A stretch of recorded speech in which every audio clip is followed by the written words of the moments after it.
Po mga kabarangay. So yun na, nakapaligo na po tayo. Umpisa na po natin ang ating hanap buhay na paggagawa po ng turon. Ito po ang araw-araw kong pinagkakakitaan. Dahil tatlo po ang aking estudyante. Dito ko po kinukuha ang pambaon at pamasahe nila papuntang school.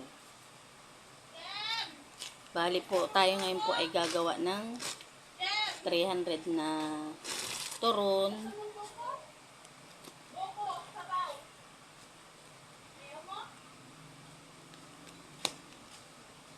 $250 lumpia at 250 po na maruya.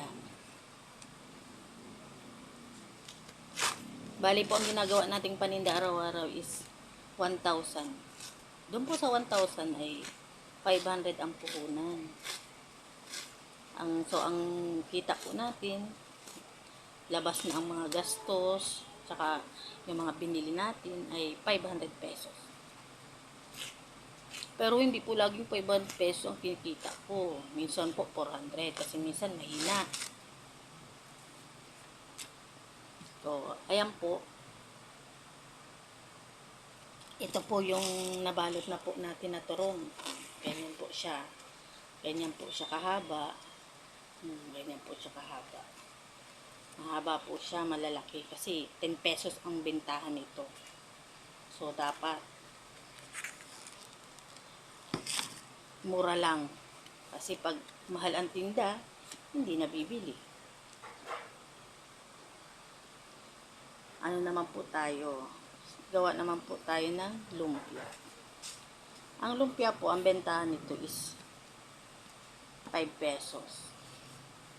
Bali, gumagawa po ako nito ng 250 pesos.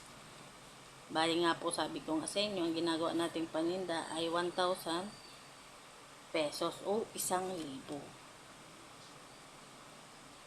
Yan po. Ito po ay araw-araw ko nang ginagawa dahil ito po yung talagang naisip ko na pasi lang na hindi mo na kailangan mangamuhan o mamasukan. Babantayan mo pa ang mga anak mo. Pero ang mga anak ko naman po ay malalaki na siya. Pero sila po ay mga nag-aaral. Kaya kailangan ang suporta ng magulang. Kaya kailangan po natin talaga magtiyaga, guys. Sa paghahanap buhay. Kahit na minsan mahina kasi nga ang init. Minsan parang ayaw na kumain yung iba kong customer ng maruya o turon. Pero pinipilit ko sila. Sabi ko, bili na kayo.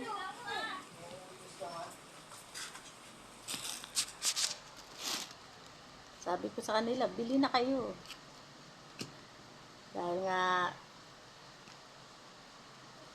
sila ay mga suki ko na, napipilitan na lang bumili. At syempre, suki mo na.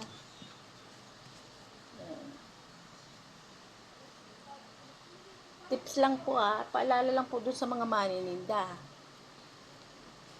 Kapag nagtitinda ka po, maraming lumalapit sa inyo na aalukin kayo ng puhunan or papautangin kayo. So, bago po kayo magkumuha o umutang,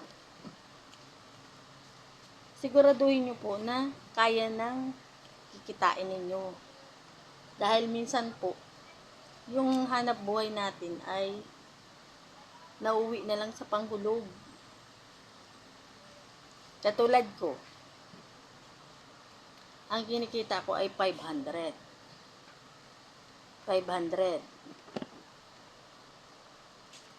Ngayon, dun sa 500 po na yun ay binabawas ko yung baon ng mga anak ko. Dun po sa isang anak ko, pamasahe tsaka baon, yung grade 9 ko is 70 pesos ang binibigay ko. Doon naman po sa dalawang college ko, pamasay tsaka baon. Kasi balik-balik sila sa school. Kaya ang schedule nila ay, kumbaga ay, patlang-patlang o bungal-bungal. Binibigyan ko po sila ng 120. Dalawang 120 is 240. Plus 70 dun sa isa kong anak,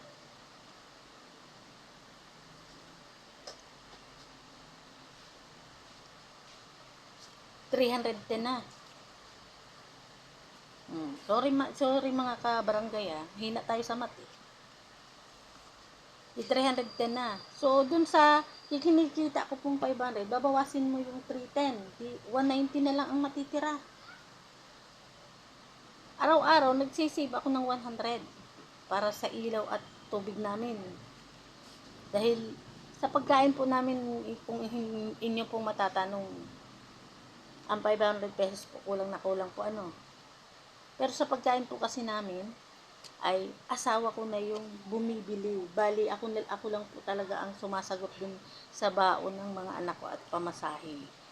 Araw-araw po, yun na kinikita ko ay para sa mga anak ko. At nagsisave po ako ng 100 pesos kasi dun ko po kinukuha yung ilaw tubig.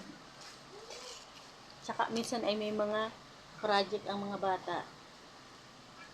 Ngayon po, kung sa 500 pesos ninyo at umutang kayo, at kumikita ka lang ng 500 pesos, paano pa? Paano pa yung panghulog mo? Kaya pag-isipan po natin guys, dahil kung inyo pong tatanungin, ako po ay nung araw ay nabaon po ako sa utang. So mahirap pong makabangon. Kaya payo ko lang po sa mga kabarangay ko o kananay ko, iwasan po natin ang umutang. Pagkasyahin po natin kung ano lang po yung kinikita, or magkwenta ka po ng iyong kita o kikitain.